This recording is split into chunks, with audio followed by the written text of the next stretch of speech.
From the Sky News Centre, this is Paul Murray Live.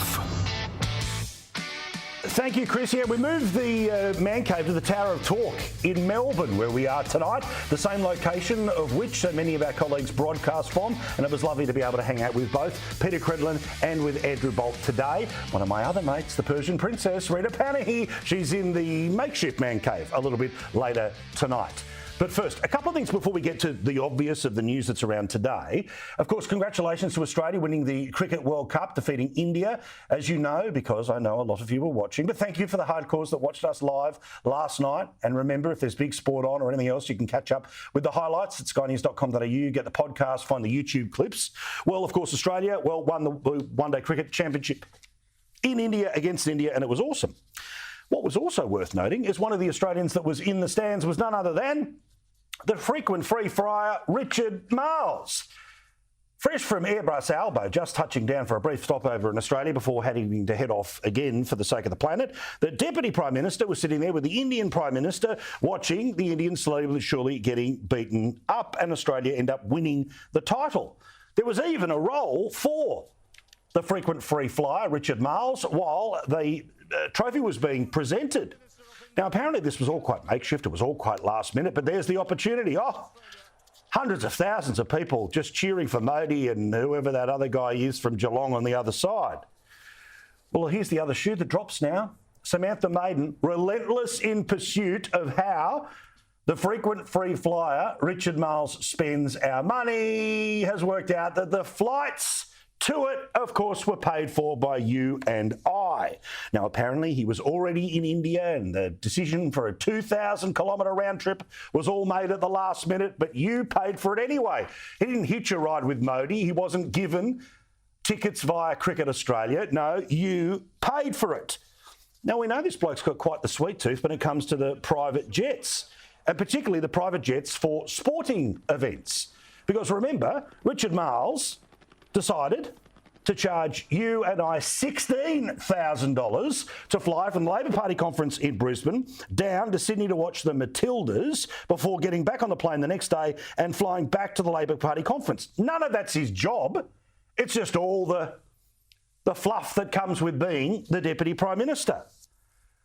Now, his latest trips in and around India are on top of, again, reporting from Samantha Maiden, $3.6 million worth of private jets that we've been paying for, half of which of his more than 700 hours in the air was spent on domestic flights, because apparently there's no commercial flights between Melbourne and Sydney, Sydney and Canberra, Brisbane and Perth. Of course, that's all rubbish. Remember, he's also the one who decided to keep booking private jets at an airport that was closer to home, because he didn't want to spend the 45 minutes in the back of a limousine. It's a tough life, being the Deputy Prime Minister. I mean, firstly, you've got to say everything is awesome when clearly it's not in Albo's Australia. You know, it gets a bit tough when you're not really taking on China. It gets tough while you're spending hundreds of billions of dollars on submarines. But spare a thought for this bloke. He needs a little bit of comfort. And we're paying for it over and over and over again. Now, of course, remember, on top of all of this, the reality is that while Australians are suffering at the moment when it comes to cost of living, I look forward to somebody trying to turn around and say, well, this is all very important diplomatic work. The Indian diaspora is very important in Australia. Modi, very important. Yeah, sure. But a cricket match, even a great cricket match, even one that we win at, he's not the Minister for Sport. And even then, would that be a reason to fly somebody to India? No, he's the Deputy Prime Minister who uses taxpayers' money so private jets pick him up closer to home and send him to the sporting events that he wants to attend on the free tickets he gets from being the Deputy Prime Minister. I don't know, but these people are really in it for you. Again, something else before we get to the obvious and what everyone else has spoken about this evening, and rightly so. I'll add my words to theirs in a moment. Now, of course, we're on our way towards yet another hot summer because, of course, that's the way it works. But with the extreme weather conditions that we get hotter summers, we get wetter summers, of course, between El Nino and La Nina, and who can ever keep up, but you know the point. But the reality for most people is that no matter how hot it is outside, you've still got to keep working. Now, some people, if they happen to be lucky enough in the unionised thing, they turn around and leave. But for most people, the air conditioning either just keeps banging on, or if you're in small business, too bad. Keep working.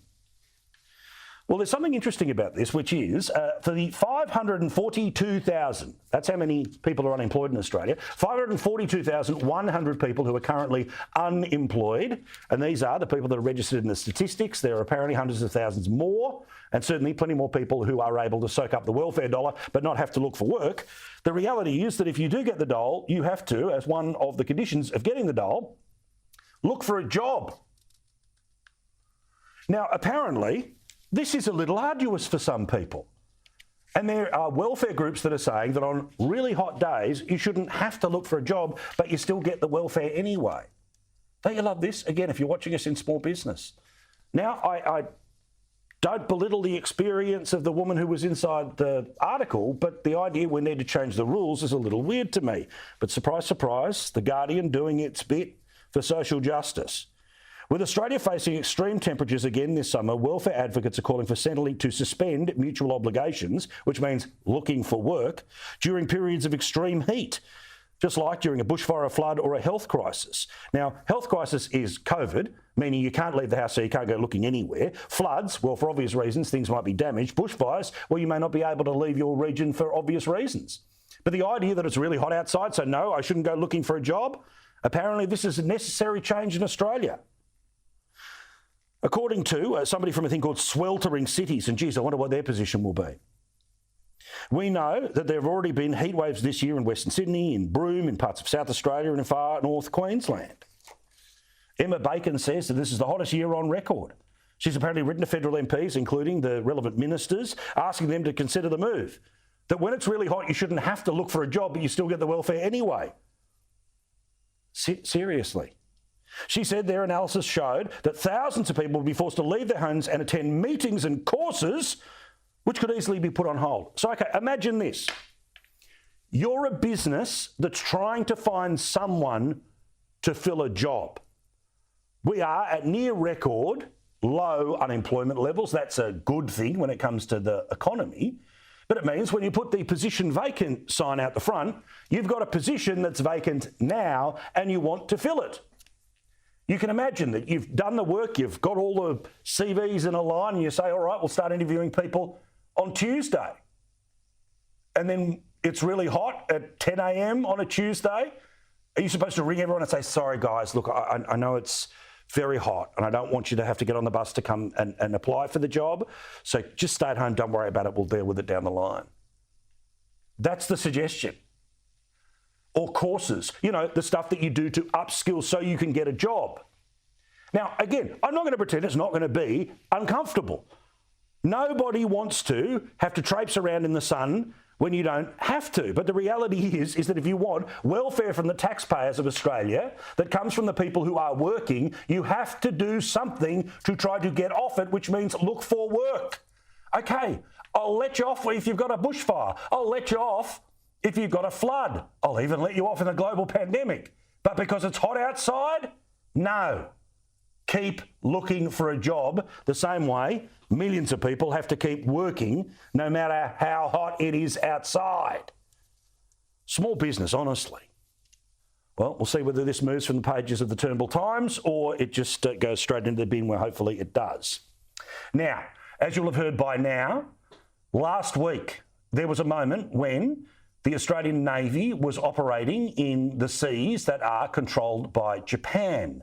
China hates Japan, and the Chinese Navy decided to fire a sonar at Australian divers that were trying to get rid of a fishing net that had got around the propellers of one of our ships, HMAS Toowoomba. Now, this happened on Tuesday, so okay, maybe we're not going to know about it in real time. Did we know about it on Wednesday of last week? Thursday of last week? Friday of last week? Saturday of last week? Well, of course, the answer would be tumbleweeds, right? Nothing. 4/5, bugger all.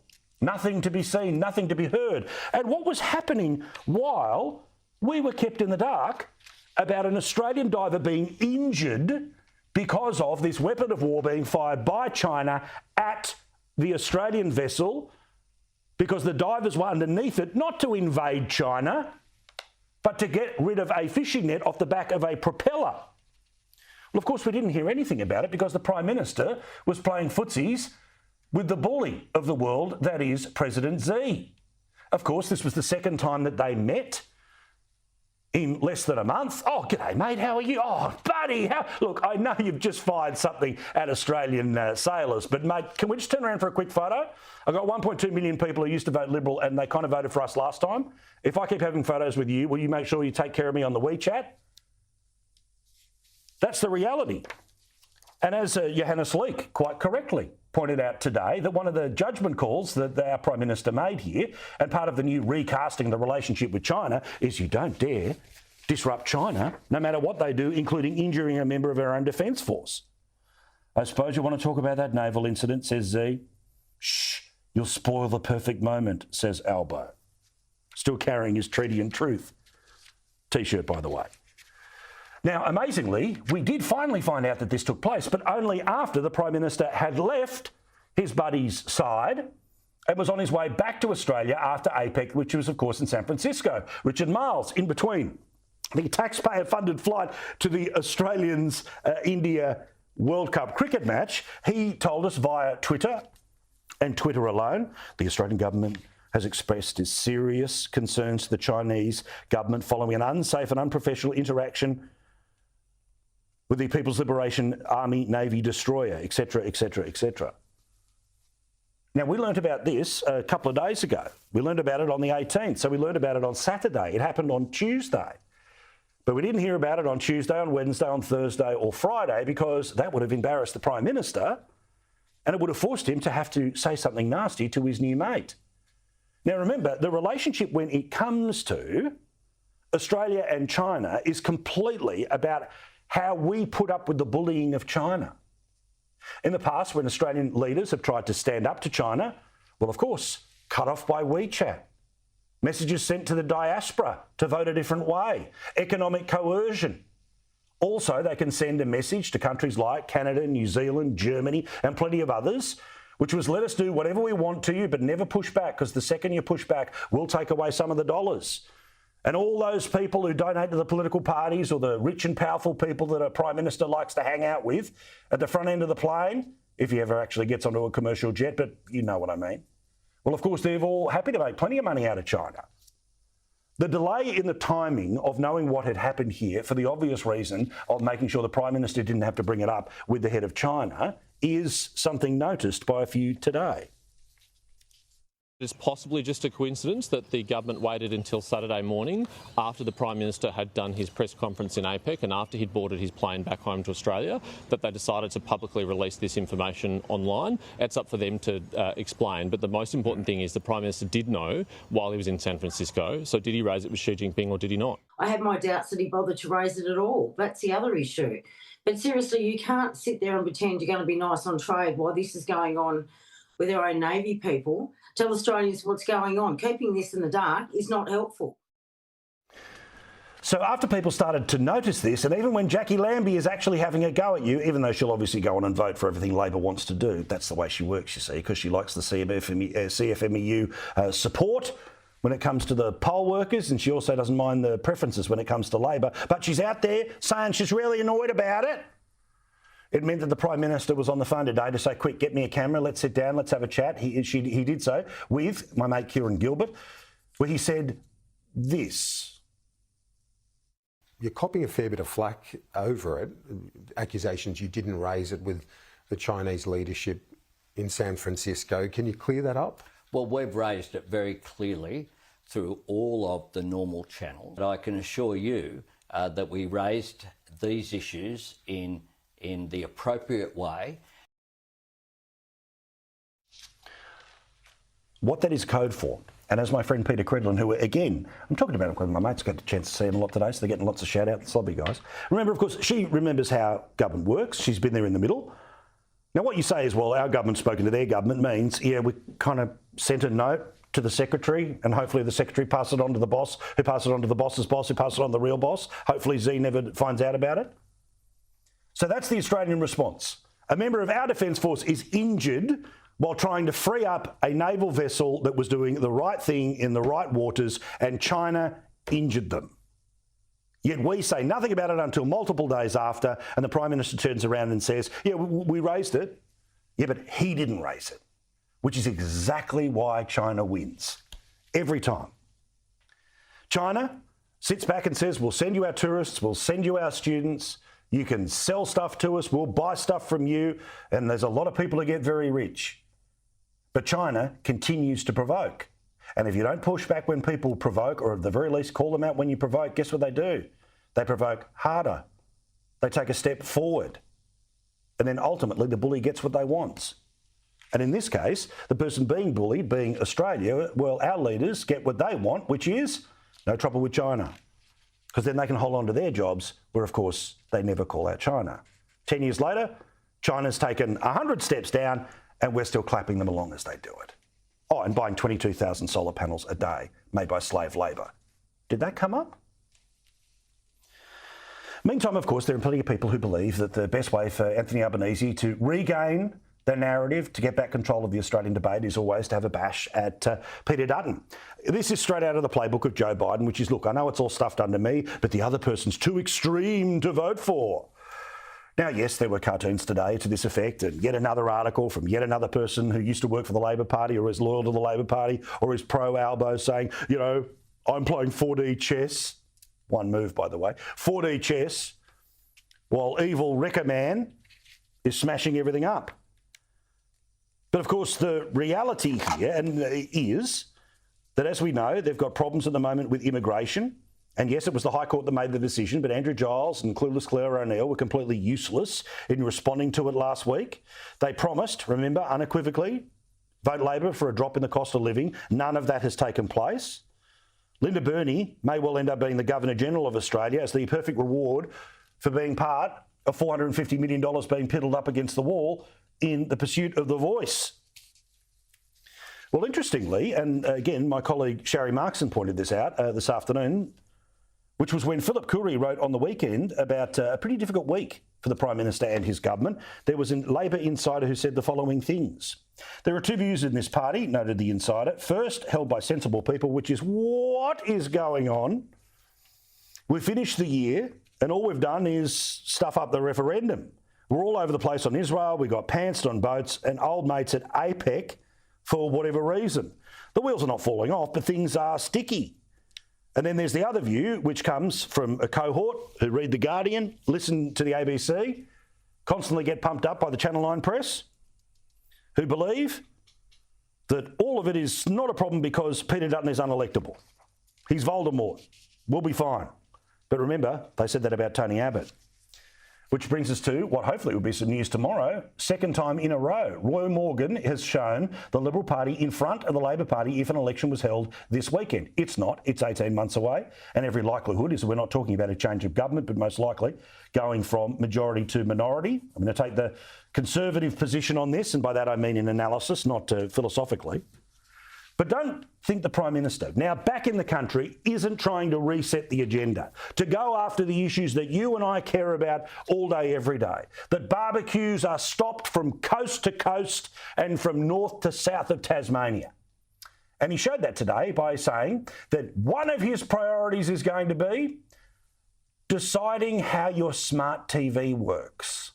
Remember we told you about this last week, that someone somewhere has lobbied the government to say the ABC, Channel 9, Channel 7 must have greater prominence on your home menu on a smart TV. Now, obviously, my view is the same as every other normal person, which is leave the damn thing alone.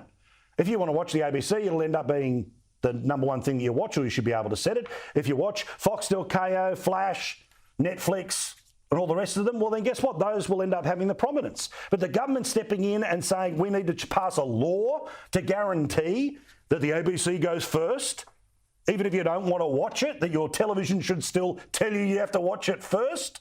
Yeah, that's the priority. In the same interview as he is talking about not really mentioning the whole Navy thing with the Chinese leadership, he doubled down that, yes, the Australian government's priority is to screw around with the laws that control your TV.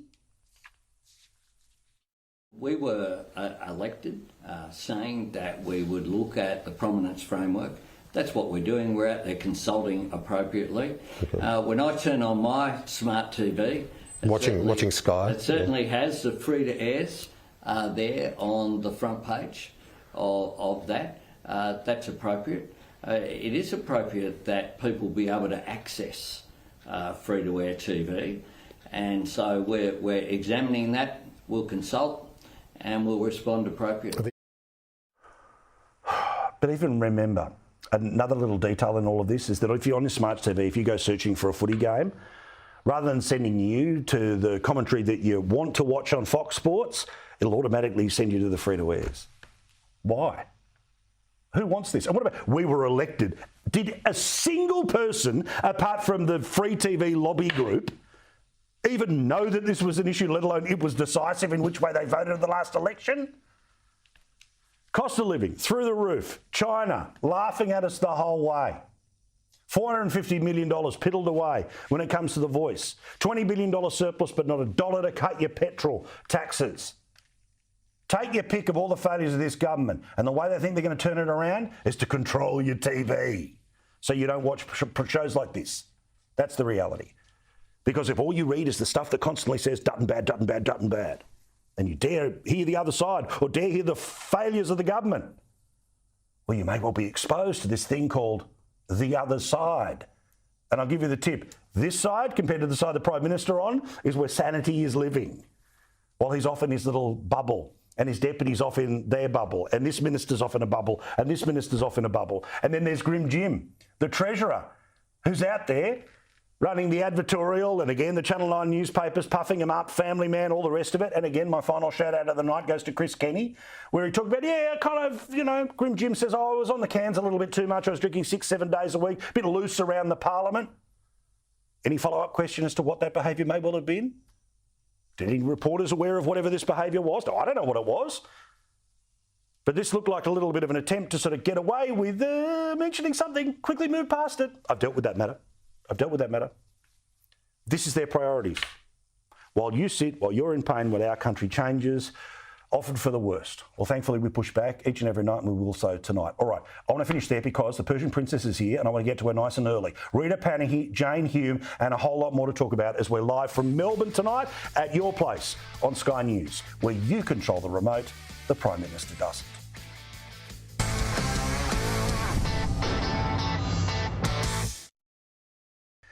Thank you very much. Welcome back to the Tara Talk, the home of Peter Cridlin and, of course, so many others here in Melbourne. It's nice to be here. We've moved the man cave down and to class it up a little bit.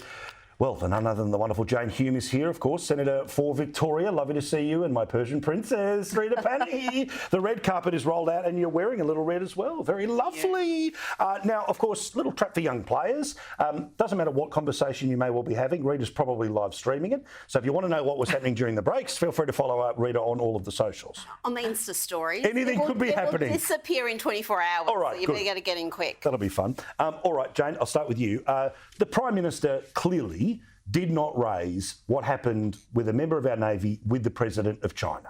Why? Because let's keep it all happy and cute at the high level, and then we sort of send a fax to a machine which we hope doesn't work anymore, and then we can say that we've actually been in contact. But also the fact that this thing wasn't even said until Saturday when the Prime Minister was in the air. Again, too clever by half, this mob? Well, here's the problem. Either he said it, or either he didn't say it, knew it and didn't say it, or he didn't know it. Yes. And there was plausible deniability Yes. given to him, which again, I mean, that is a failing and questions need to be answered. I mean, let's be very clear about what happened here. And I know you described it in a little earlier, but this was, the HMAS Toowoomba was in Japanese waters, Japanese economic zone. They communicated with the Chinese warship. They said that they were going to send down divers, and the Chinese warship still menaced, still responded by using its hull-mounted sonar. Now, that is a combination of reckless, it's dangerous, it's provocative, it was entirely unnecessary.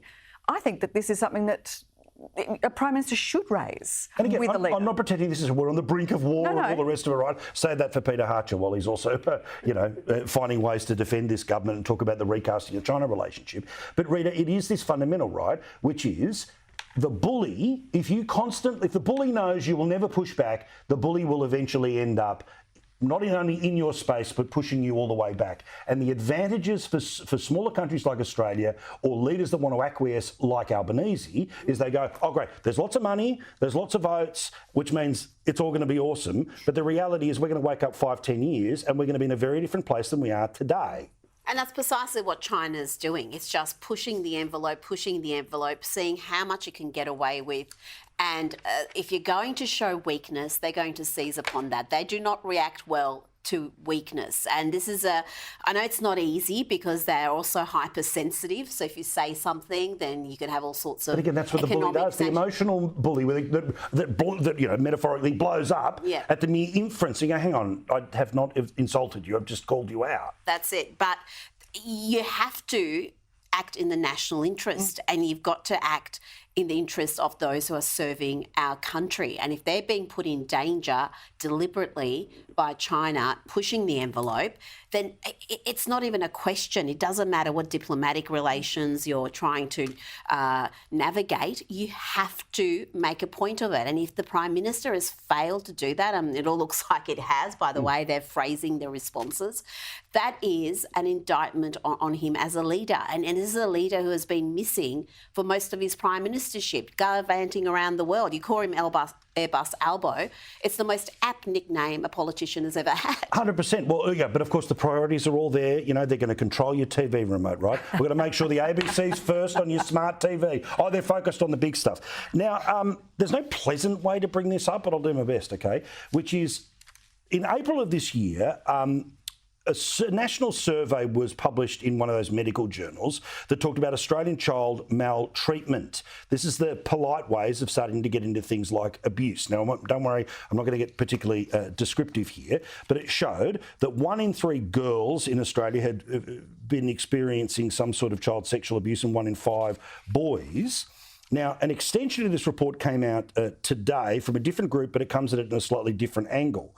1 in 10 Australian men report having sexual contact with an under 18-year-old. Now, is this contact online, verbal, or obviously something physical? All of it creepy, none of it okay, right? But described by its authors as the largest study of its kind ever undertaken globally, the study titled Identifying and Understanding Child Sexual Offending Behaviour and Attitudes Among Australian Men surveyed that a national representative sample of 1,945 Australian men found that 9.4% of them had had sexual contact with somebody under the age of 18. And that would equate, once you do the numbers, carry the zero, push everything out, you get to about 1 million men. Now, for obvious reasons, let me say the obvious here. That's sickening, but the extrapolation factors in all of this are what I find mildly concerning, right? Okay, they spoke to 2,000 people and a statistician will say, well, that's the same number as Newspoll and all the rest of it, right? But if your conclusion out of that's going to be that 1 million Australian men have had some sort of sexual contact with somebody under the age of 18, we're into some pretty big leaps here, Rita. I want to see more on this data before I draw any conclusions. If it's accurate, then that's deeply disturbing to have that percentage of men who are having, whether it's, like you said, online contact of a sexual nature or physical contact. That is disturbing, but yeah, this is the sort of data you need to dig into a little bit more. So I think we should just pause before we just describe the Australian male population as irredeemably disgusting. Because the thing exactly. But the thing here, Senator, is that you know that there will be someone in a debate somewhere where you're doing a town hall that will turn around and say, Senator, did you know that 1 million men in Australia have had sexual contact with someone under the age of 18? What are you doing about it? And that's how these things catch on. When you hear 1 in this, 6 in that, all the rest of it. And the reason, again, not a pleasant chat to have, but I just wanted to show people the working, as our old maths teachers used to say, the working behind the headline. Well, how many people in that survey were in fact only 18 themselves? That's a good question. Could be talking about 17 and the age of consent in Australia is 16.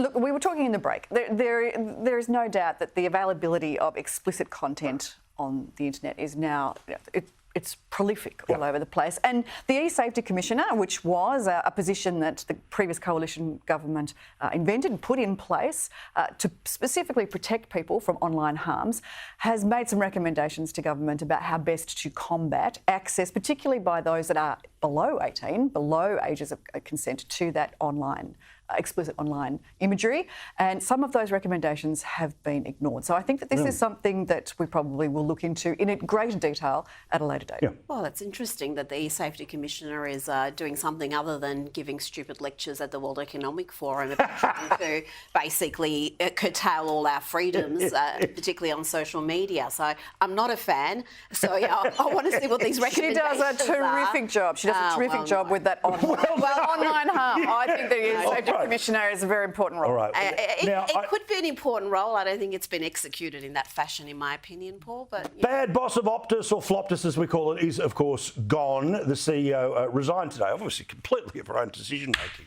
Did you see her at the Senate committee on Friday? Oh, I'm not going anywhere. Monday, gone. Well, of course.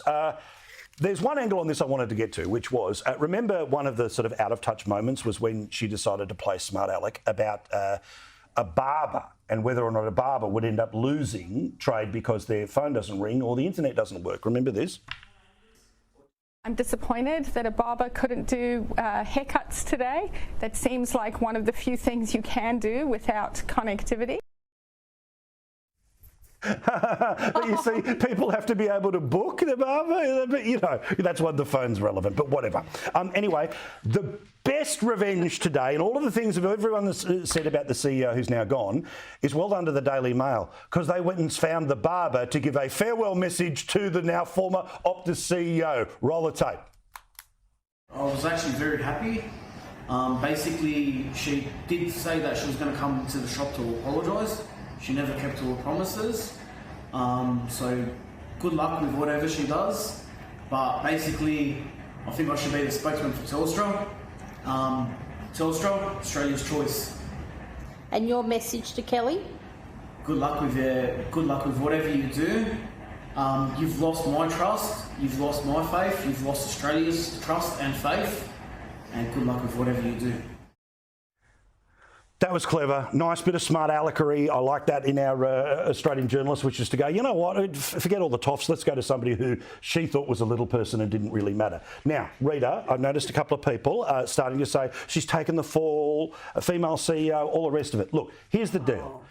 If she struck me as the type of CEO that I think we have too many of, which are completely afraid to speak with authority about their business because they don't have the authority to know their business, because they surround themselves with communications teams to cover their backside. They surround themselves with marketing teams to cover their backsides. They don't know their business, they just know where to forward the complaints. Absolutely. That's the impression that was given during that Senate hearing. I don't know her beyond that.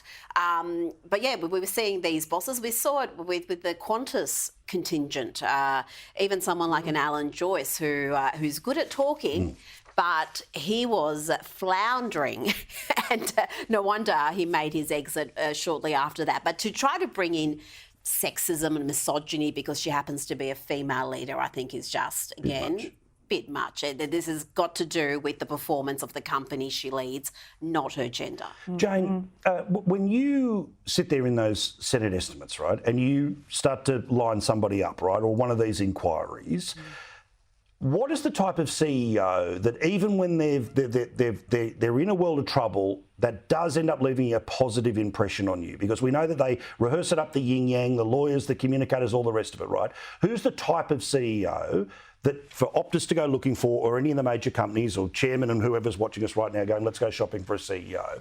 Is it the type of person who clearly doesn't need the notes, can look you in the eye and say, look, I don't know, or look you in the eye and know an incredible amount of information about their company because she didn't know either of those things? I think the most important feature of a CEO in those sorts of circumstances is a level of contrition. You know, a level of responsibility, personal responsibility, not collective, and a level of contrition. And not only that, but a solution at the end of it as well.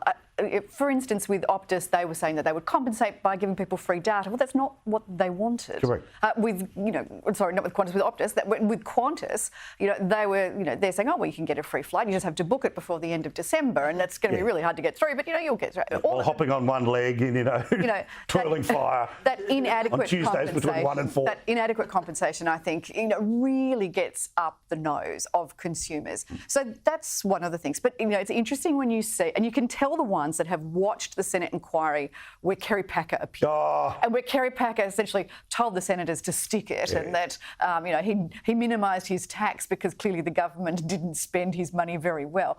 And you can tell the CEOs that have watched that one and thought, I'm ready to go.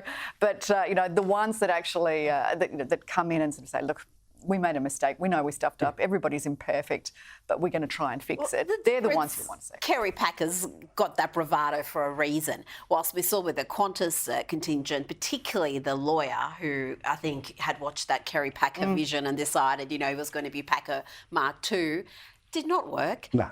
Came off just looking arrogant and inept. It's not a good combination. But also, Pack had the swagger because he'd earned it, all right? Yeah. He knew everyone first name, or he had the swagger, and he actually had the right point, as opposed to many people who end up sitting before that thing. I mentioned this before, but again, some welfare advocates suggesting that when it's too hot, you shouldn't have to look for a job. Seriously. What? Yeah. So Centrelink, of course, has mutual obligation on people to have to look for work. But they're saying, because the climate's changing and it's getting hotter and it's getting harder than ever before, that during heatwave days, you should just not have to look for a job. Why don't you just give everyone a universal wage and we'll just have golden age of socialism? Triggered me. What could go wrong? So if it's too hot to look for work... I know what you almost said after golden, by the way. Keep going. Paul, please. It's not that hour. If it's too hot to look for work, is it too hot to work? I mean, does that mean you can't work? And what is that temperature limit we're putting on? But again, look, I know there's very specific sort of union-related things that, if you're working on a building site and it's X o'clock and it's Y degrees, you're off a couple of hours or the rest of the day. But the idea that you don't look for a job. Now, that seems ridiculous to me, but... the balloon has been floated in the Turnbull Times, which means someone's going to suggest it on the floor of the Senate. Well, the deal is if you are on a welfare payment, then you meet your mutual obligations by looking for a job. If you're a job seeker, seek a job. Yeah, funny about that. Pretty basic. Yeah, good point. You actually receive the same amount in job seeker as a nurse, for instance, would pay in tax. Maybe we give that nurse a tax-free income day. If people aren't going to look for work, then maybe the nurse shouldn't pay free data from Optus, that, so. like an unnecessary, like you didn't ask for this, you got it anyway. This is coming from, and I promise you I'm not joking when I say this, the Unemployed Workers Union. This is one of their policies. The Unemployed Workers Union, who we all worry about going on strike, because what would the economy do if the Unemployed Workers Union... Now, I don't know what their position is, but certainly many a union movement is fine with the kids taking part of Thursday off, I think, to go marching for Palestine, all the rest of it here. Now, here in Melbourne, you love a protest, right? You love a protest. So let's play prediction games here, Rita. You know this town well. 5,000, 10,000, 250,000? Well, it depends who you ask. Is it going to be a biggie? Because the organisers will overstate. They'll say 8 million people. That's it. They're not good with figures. They're not good with their catastrophist predictions for the environment. And they were marching last week for climate change, and the same kids will be missing school again, marching for Palestine. The Greens will be there as they were last week. This is just more far-left activism overtaking the classroom. Our academic standards are dropping by international standards, and yet there just seems to be so much more of this climate justice, so-called social justice, being drilled into these poor kids who, should be, focusing on numeracy and literacy. But also, wouldn't that be good? No. But also, Jane, one of the reasons why this particular protest is going to fall on deaf ears from me is because every single week on a Saturday, if you want to go and march for Palestine, you can do it.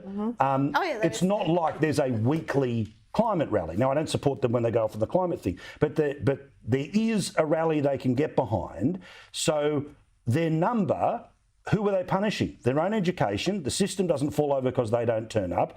And there'll be a lesser number than the number that turns up on the Saturday. So again, this is one of those ones where issue du jour kicks in, everyone gets all whipped up, and they feel they have to be part of this. So we're going to do a thing on Thursday. Well, tell everyone to turn up on Saturday. It's kind of nuts, isn't it? I actually think that there should be a qualification before you're allowed to protest. You have to point out on a map without any tags exactly where Gaza is. Not just the students, I made it, the teachers. Correct. Too. And if you can point out where Gaza is, then you're allowed to go and protest. What river and which sea? Yeah. If you can answer that question, then maybe you get to get past to the next level. Can we say something about the parents here? Because, of course, yes, there are activist teachers. There's so much activism in the curriculum, even if the teachers aren't activists. But the parents who allow this, the parents who say, yeah, sure, skip school to go chant about climate change or chant about Palestine, and how much actual discussion is happening at home? Are they actually talking about, well, have you looked at the history of that region? Have you looked at what the last 75 years or last 2,000 years, or are they just going off the latest TikTok trend, which I suspect is what's motivating a lot of this activism as well? We were talking about this yesterday, right? Which is about the poison that is TikTok. It is China's surveillance app. I don't understand how. It's banned from the federal government. It's banned from MPs, but your kids can have it. We didn't do that with lead paint. There weren't options. It was either bad or it was, asbestos wasn't optional, where you can't use it in your house, but you can make a cubby house out of it. The same should be applying in some degree to our usage of TikTok, because the algorithms there are desperately anti-Western and they are horrifically anti-Jewish. Well, look, I can't prove that, A, because I don't have TikTok, and B, because my daughter, who does use TikTok, seems to use it for makeup tics and dance moves. Nothing particularly political turns up on her algorithm, can I tell you? There's dance moves for Palestine. So it. if you want to have a ceasefire, there are dance moves you could do to make it happen. Really? Be careful, you might have just sent some other signal to TikTok there that you completely insulted a whole bunch. You've done something. Who knows what that dance is? Sky News does not affiliate itself with the extremist dancing of the Persian princess. Extremist dancing. But you are so right, because China knows precisely what it's doing here. This poison is not available for their own citizens, but they've unleashed it on the West. And guess what's been trending on TikTok? I'm sure you probably discussed it on the program. Unbridled love for Osama bin Laden, with his letters to America trending, where these kids are reading it and going, now we understand why he attacked America. He was right all along. We were wrong. And it's not just one or two. There are literally thousands and thousands of kids posting that message. That's why it's trending. That's why if you're on social media, the only thing to follow is Rita Panhi, because she posts every 60 seconds and you never know what's going on and what extremists I've posted dance 3 moves. times whilst we've been talking. No doubt you have. Thank you, Jane. Thank you, Rita. We'll talk to you all again very soon. Yeah. All right, after the break, as you know, cost of living front and centre on this show. You're about to meet a bloke who doesn't just sit back. He is literally on the front lines of this stuff, and he's busier than ever before. You'll meet him next.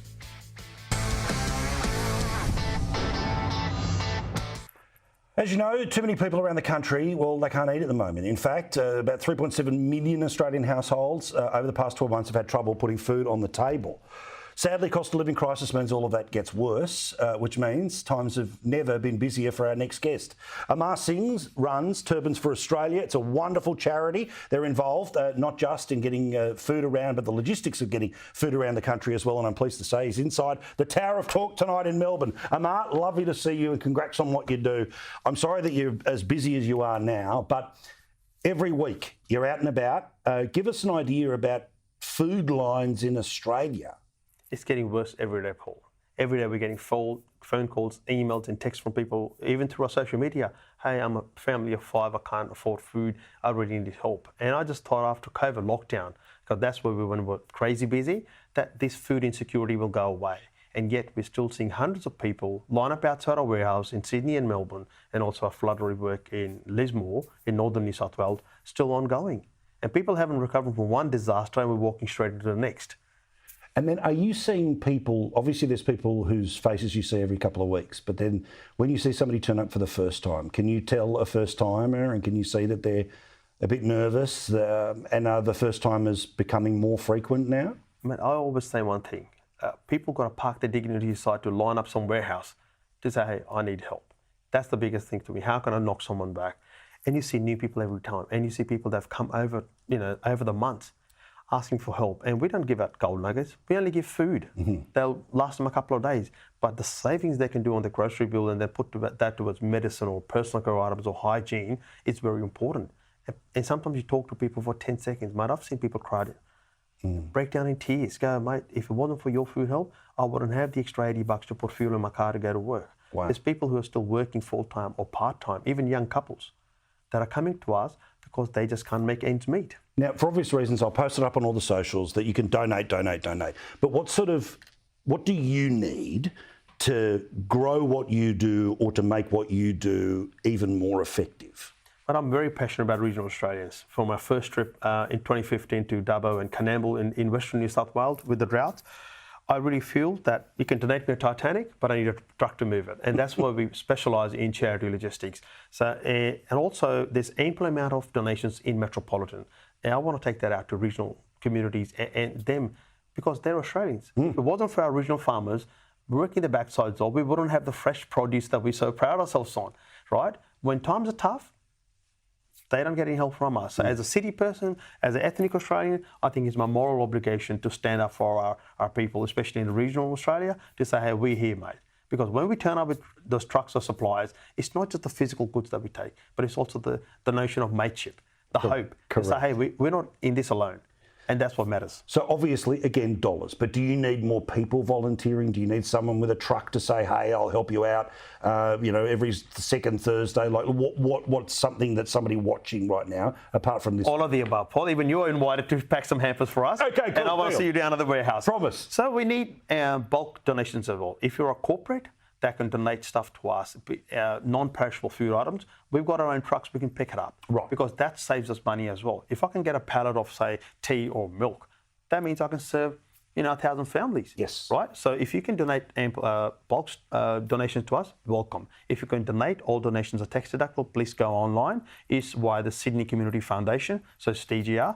And also manpower. We need more volunteers. So on 10th of December, our Sydney Community Lunch is on. And on the 17th December, our Melbourne Community Lunch is on at Thomastown. So please get in touch through our social media or email or website. We want more volunteers, and just come down and say good day. There'll be plenty of food, and it's all about feeling others welcome. Bloody oath. Well, Amara, I'll make sure I come up. Thank you, Paul. Thank you. You're most welcome. Take care. Turbulence for Australia. That's the organisation. All the details up on our socials in a sec. Quick break. Back with more. We've got the late debate a few minutes from now here on Sky News.